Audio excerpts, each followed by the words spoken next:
Good evening. You're listening live to the Extreme Movie Show. I'm your host, Rob. I'm here with RDV. Tonight we're covering Denzel Washington, a gentleman, an actor that everybody loves. Everyone says he can do no wrong. He's way up there as far as being the elite guys. You would see anything that Denzel stars in, or at least that's what I think. First time we're covering 1990's Bone Collector, starring Denzel as a quadriplegic superhero kind of detective who can do no wrong. He's got a great mind, he's written lots of books, and still Denzel's his way into Angelina Jolie's pants by the end of the show, despite the fact that he can't move. And this is pre-bad Angelina Jolie, but I think post, I'm going to carry the blood around of my ex-husband, Angelina. So probably peak Jolie by some people's standards, but Denzel's peak anytime we see him on screen. What say you about Denzel Washington in general, RDV? In general, he has a lot of good movies, but he also has some bad movies. What? Yep. I'm not going to go there tonight. All I'm going to say is, for me, he's on that short list of like Tom Cruise that I'm going to go see a movie because his name's attached with it. And I've not seen a lot of Denzel movies. There's some I haven't. So I just love Denzel. I've only come across at least one or two that I watch his, and I just regret I never should have watched it. So our first one with Denzel, like I say, is Bone Collector, 1999. It's kind of like a Seven-ish type thing. And I think this is interesting because as the story goes, Denzel himself said, you know what, the only role I ever regret turning down was being in Seven. And I'm like, that's interesting to me. And then this movie gets done. And frankly, my initial take is, I really love some of the performances in here. I think Michael Rooker chews the scenery. I think Angelina Jolie's actually pretty good in here, and she actually carries an accent for most of the film. And Denzel, who doesn't move literally at all until the end. I think it's a horrible, crappy ending, and it's dumb and it's stupid and it comes out of nowhere. And I think it's like a James Bond bad villain that you don't take seriously. It's overly contrived, intricately plotted killing of people. We don't know why, but it's just fun to watch Denzel and Angelina Jolie work together. Like she's his extension and everything too. But I like the movie. I think it's enjoyable. I think you can definitely do worse when it comes to the Angelina Jolie, Denzel Washington movie catalog, as it were. What's your take on this movie initially? This was my first time watching it, and I actually really, really liked it because I've been longing for a movie like this, where it's a thriller like this, and it's the fact it takes place in the 90s versus where today it's like, oh, we have, all this computer technology and stuff. This was the peak of the 90s. He saw that what they're using in there. Like for his bed, he had little voice command stuff and all that stuff. He can the camera zoom in so they could try to rearrange, look at the little puzzle pieces on the pieces of paper they found in each of the victims. Mm-hmm. I just, going through, New York, going through abandoned buildings, or going underneath. The only thing that really kind of threw me off is kind of, and just because I wasn't really engrossed in the movie, is like when they got to later in where she finds the book, but. Because I'm like, oh, this is gonna okay, that could wait. So the guys, just copying what happened in this book. I'm like, lame, but I thought it was done really well. When's the last time you saw a movie like this? Because a lot of movies today, they're not crime thrillers. A lot of them aren't. That's true, and crime thrillers, if done well, can be very, I think, engaging, and you want to know who did it, how they did it, and stuff. You see that from the recently released on Netflix short series called Clickbait about a man that goes missing, and he shows up on the internet holding up a sign saying, when I hit 5 million views, I'm going to die. You're like, okay, that's an interesting hook, if they treat it seriously, and if you start watching it, it seems like they do. I'm not going to spoil it for anybody, but to your point, being the late 90s, Angelina Jolie is just starting to come into her own here, and you made a really good point about the effects, because 90s is known for crappy CGI. We all know all that, and despite the crappy CGI that exists today, back then it was really apparent. So they didn't have to do much of it. It's a straight up thriller. He's guiding Angelina Jolie along because he believes she does a very good job and has a natural instinct for, instead of being a cop, being a detective, investigating stuff. And it's just kind of neat as the movie slows down, as they investigate from the beginning, after we see Denzel getting paralyzed, these really intricate murders. Are they random? Are they by the same guy? They just want to catch them. Does it have a personal attachment to somebody that we've been getting introduced to? And I will say this: I think the subcast. I mentioned Michael Rooker at the beginning. He's great. Admittedly, you know, we think of the Michael Rooker rule that he's going to be the bad guy or the jerk because he plays those kind of guys. He's not the bad guy. But then we also have Queen Latifah. She just plays a small role in here as his caregiver. She's great in it. It works so well. Everybody is Luis Guzmán is fantastic in here. They have a great supporting cast. Definitely. Is that I love the whole thing. The whole you're finding the clues. Her, you know, going in and like her being green, you know, and he can't walk, so he's basically telling her what to do and all this, and she's kind of like, there's a point where this woman, because these two couple get kidnapped in her, and at first she finds the husband first, you know, and then like, you know, and he's, you know, the little kid comes to her and is like, hey lady, like, you know, I was like, what? It's like, brings over and find like a hand sticking out of the gravel next to the subway rails, you know, under the bridge. So she like tells him like, you know, and this is kind of weird. It was like, she's like, here, you know, give you $10-$20 if you go get a camera and get one of those disposable films. And they're like, that kid would have come back. Hollywood, sorry, the kid would have come. Yeah, you know, one of the things with that too is, you know, I mentioned Seven was such a big hit, and people like that kind of dark tone that seemed to come into its own in the 90s, especially with stuff like the X-Files and Millennium, and, you know, the whole let's laugh at slasher films and that kind of stuff in the 80s went away in the 90s. And here in the late 90s, you know, Blade had already been out, and to me that's the reason why you have Marvel, DC, whatever you want to call them, comic books, superhero movies, whatever. That whole reason why movies are around today is because of the movie Blade. Blade was kind of dark and rated R and mature. And so I think The Bone Collector does a good job of kind of establishing it, but the kills are a little silly to me. And I have to mention this too. I know you haven't really watched Twin Peaks, the TV show, and we're also just finished recording the last episode of season 2, the season finale, as it were, and we thought would be the end of Twin Peaks, Professor Pix and I, which will drop here shortly.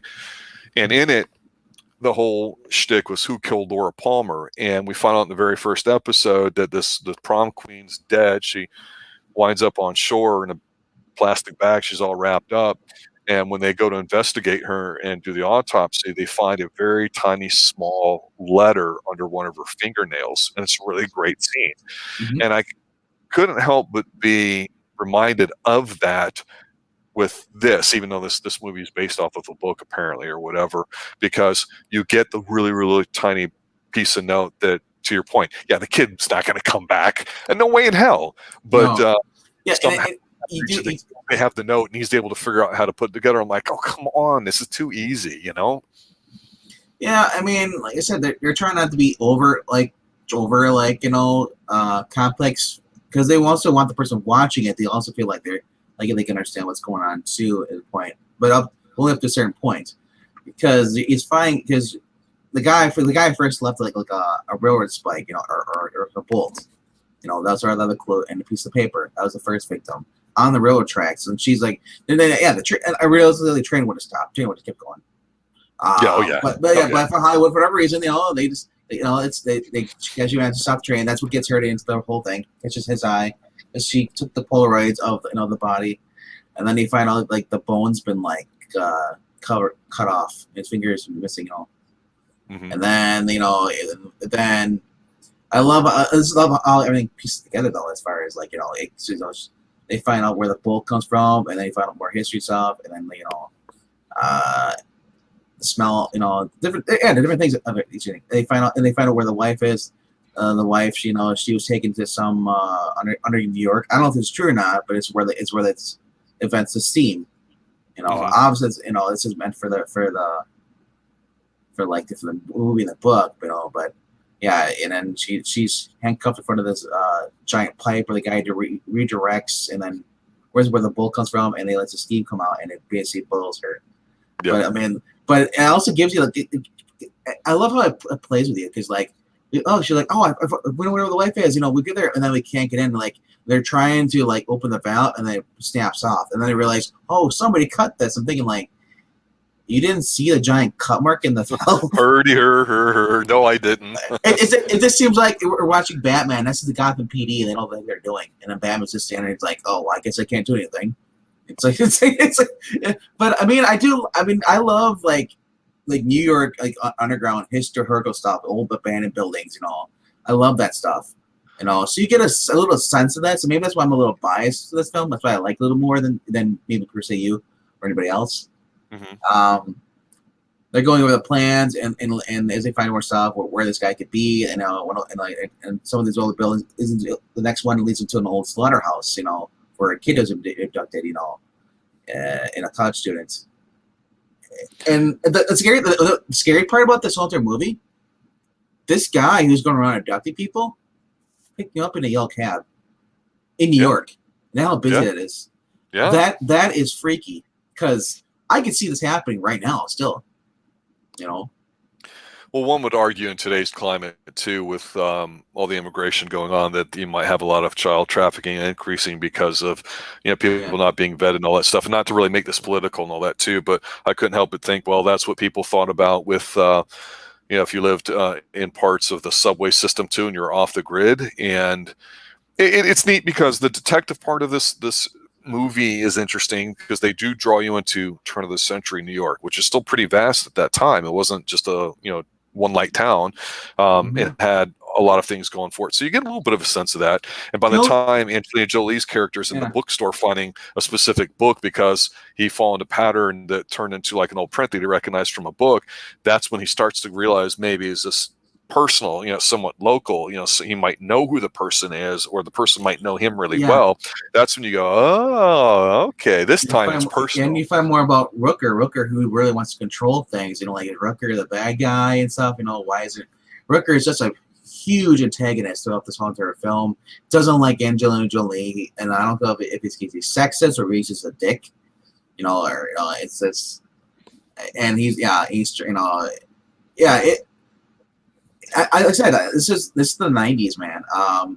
Nobody had smartphones. The flip phones were right around this time, But and I think they had cameras on them. I know the sidekicks did. I think. Well, let's talk a little bit about Denzel and Angelina Jolie, because I think that's obviously where it shines. They do have a pretty decent chemistry. I think I've never hated Angelina Jolie as an actress. Obviously, she's more of a presence than anything, and I think some of the movie choices she's had has played to that. Obviously, Tomb Raider is really popular for her, girl power and all that sort of thing. But in here, she's a bit facially expressive too, and you can see Denzel's, he's interested in her personality first, because it starts off that she's a girl that was a model that was on the streets, and now she's whatever in her backstory, and she's got the New York accent, which is not appealing at all. But she, there's the scene where, because again, he's a quadriplegic, he's tied up in a bed and it's raised up where his head's there. He can reach over and like suck a water straw, and his one finger works, and that's it. But she drops the seduction of Jolie. She accidentally dropped one of the little clues, and it fell like on his chest, and so she bent her head down to get the tweezers again. She's like, hold still. And that's the scene where he looks and he's like, oh my God. And you can just go as a guy, he can smell her, he can see her, he's visualizing it and all that too. And he makes the comment that in a way that only Denzel could deliver, like, there's a law for molesting quadriplegics, don't you? And it's like, damn it, Denzel's so freaking smooth. My God, he is so smooth. No wonder she. This is the thing that really irritated in the movie, though. They shouldn't have had a romance at the end. They should have been just best friends. I don't disagree. What's he gonna do? Hey, I'll just talk to you the whole entire time. Well, you do everything else yourself, because he can't feel anything. I doubt that is the relationship they had. Well, no, she's with a guy. The guy wants to take it to the next level, and she's like, "No, I just want to bang." And you're like, if Angelina Jolie says to you, I really don't want to date you. I don't really want to have an emotional relationship with you. I just want to bang. There's some points in life where you have to argue the pros and the cons. You have to do a cost-benefit analysis, and I think in that situation, you just say, okay, I'll swallow my pride and I'll just bang for as long as she wants to bang. You know what I'm saying? And the thing with here is they make it at the end where once they find out who the killer is, they have a nice little scene because it's Christmas time and she's dressed up all really wifey looking and he's all dressed up and people going, like I say, Denzel's so freaking smooth. My God, he oozes charisma. I'm telling you, I'm like, this wouldn't work. But then a part of me goes, and I'm serious. In my old man cynicism of the world, I go, if there's one person that could do it, it would be Denzel, because he's that damn smooth. My God, he's so good in this. I know it's unbelievable, and you're right. They shouldn't have had it, but at the end, they basically imply that they're a couple now together because she just kind of like rubs his hand The only very thing nicely, know- not necessarily erotically, but it's like the only God thing dang it. I'm just saying the only thing that would have made this movie better if it wasn't set in 1999, it was set in 1994 before they had flip phones. Because she could have had the cops probably would have had a flip phone. All the detectives had them too. Could have took pictures with the phone. Even the victims that were the first two victims of the couple. They could. Where were their phones? Why didn't they just call police? I'm in a cab. This guy's taking me out somewhere, and they could trace the call. Yeah, and I think you bring up a good point too. There's a time and a place for when movies can work, and if you got to redo it, this movie would not have worked in today's time. You'd have to totally do it differently. And I think the whole idea of Denzel just being laid up in bed and literally not moving his entire body is intriguing. I go, damn it, I want to see an actor go do that. And he was fantastic. And like I say, Angelina Jolie is not bad in this film at all. She's gonna. They have really good chemistry with it. The ending, basically, let's just get the ending out of the way before we finish up. Some smarmy guy that has about 30 seconds to a minute's worth of screen time, and most of it not main screen time. He's the how do you say it? He's the forensics guy. He's the Dexter of the group before Dexter, right? And he only shows up and says one or two things, and then you're like, him? This guy? He's the serial killer? No way. He's too much of a dweeb. I'm not buying it. And now I can see people like that. That's how they're the ones that they throw you off your game. It doesn't be physical. They outsmart you. Stuff. Most people assume, this guy's this is going to happen, and then before they do anything, they're happens. But you saw what happens when he gets in that physical fight, though. Like he's not. You can see how this guy is not. He is too self-confident, though. So which backfires on him, when Denzel drops the bed back in his hand. His hand is just like crushed. He bites his neck and rips a chunk of flesh out. That is actually pretty awesome to see. Denzel as a quadriplegic, he's trying. He realizes that this guy's the bad guy. He can't do anything, and it's one-on-one in his New York crib, and they end up falling on the ground. He ended up trapping the guy's hand in it, but then he reaches over, and I was not expecting this. I'd forgotten about it. Denzel just goes like The Walking Dead and rips a chunk of flesh out of the guy's neck. I'm like, that's my boy. That's all you can do. There's nothing to do. Then of course Angelina Jolie comes in and shoots the guy. Because she figured it out at the last coup. Because she recognized the numbers, and then before looking at Denzel's badge number, she put two and two together. This guy's coming after Denzel. The only thing that would have been as better if the villain would have been someone that would have been killing, not because I don't like the reason why he was killing. Why he did all this. I would have been better if this would have been somebody would have been like already Denzel was chasing after, but he was upset because Denzel got injured, and he wanted to continue the game because right. Yeah, that's a good idea. That would have been much better for me, but it's just so this guy is blaming it Denzel because and this is a spoiler for those who haven't seen it yet. Put your earmuffs on because Daddy's gonna talk. Earmuffs.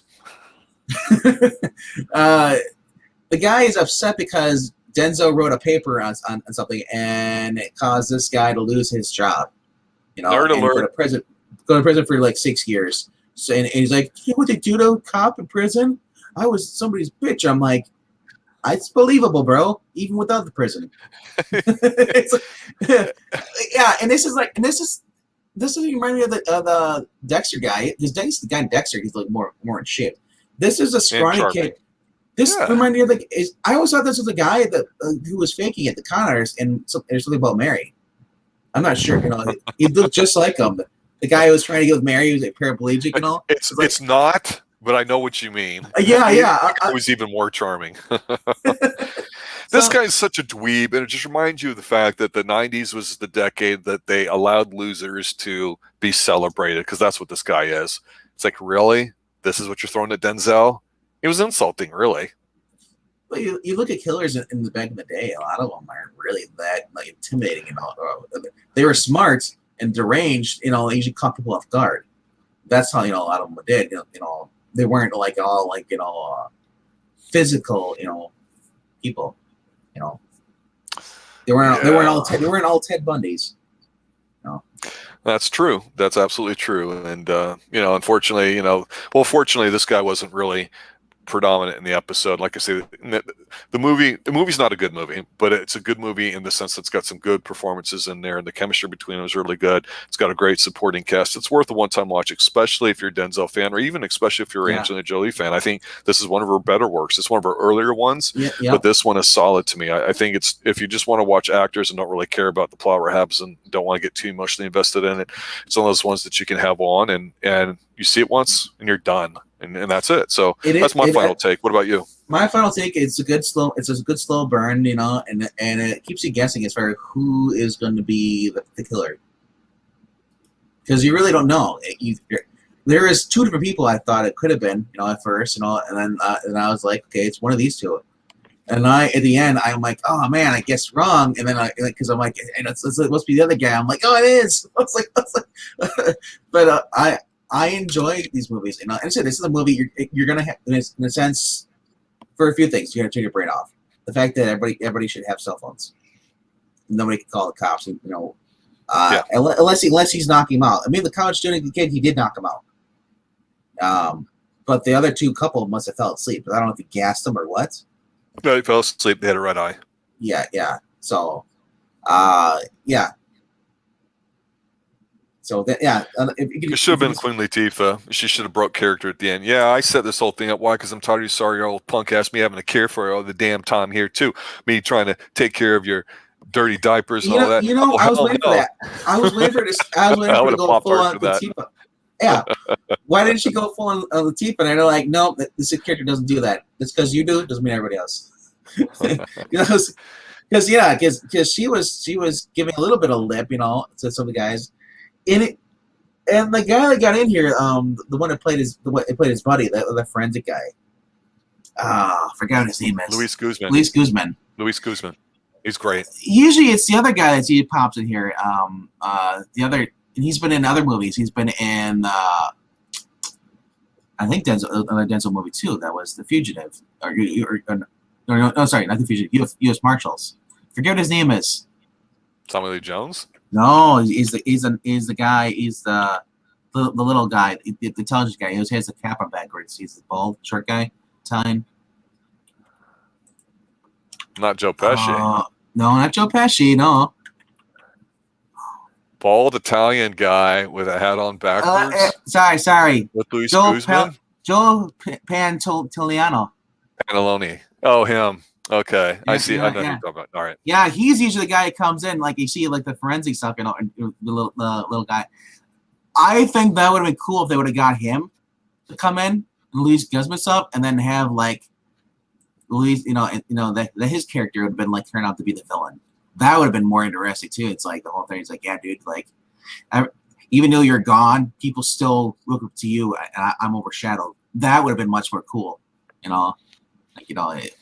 then have them, and then like I said, go back to the fact that those two, Denzel was chasing after a guy who killed a cop, and it turned out that, and he got injured, and then he's like, dude, you gotta get yourself injured, and then you're stuck here, like, you ruined my fun, just the whole thing, like that would have been much more entertaining for me, but sadly they didn't do that. But like I said, for what it is, and I think it still holds up pretty well. I mean, it's not the best, but man, I miss the old crime thriller stuff like this, following the trail.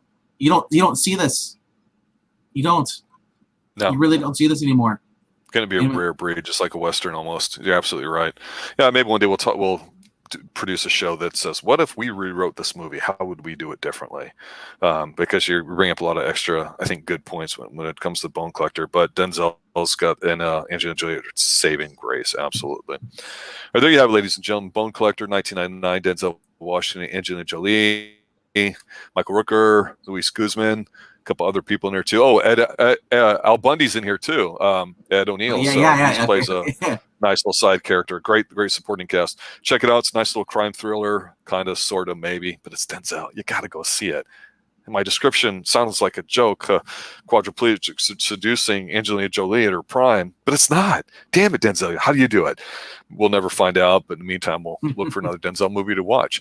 So for RDV, the RDV collector, and myself, Rob, thanks for listening, guys. Have a good night, and as always, stay extreme. Later, Ed. Later. Nerdy Texican. Later. Have a good one.